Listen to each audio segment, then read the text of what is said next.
আজ আমি ধন্য।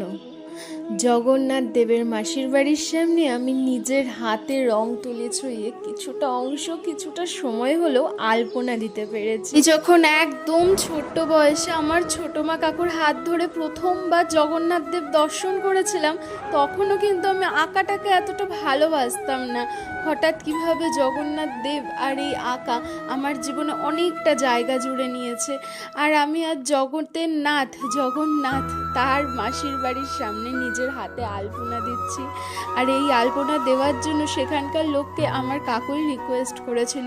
সত্যি আমি যখন অটোতে করে ওইখান থেকে হোটেলে ফিরছি, আমার চোখে জল চলে এসেছিল। কাকুকে আমি আস্তে আস্তে এই কথাটাও বলেছি যে তুমি ছিলে বলেই আমি আজ এই জায়গাটায় এসে আমার নিজের সব থেকে পছন্দের শিল্প সেটাকে আমি তুলে ধরতে পেরেছি, যার জন্য আমাকে আজ দুটো মানুষ হলেও চেনে। সেই শিল্প আমি জগন্নাথ দেবের সামনে উপস্থাপন করতে পেরেছি।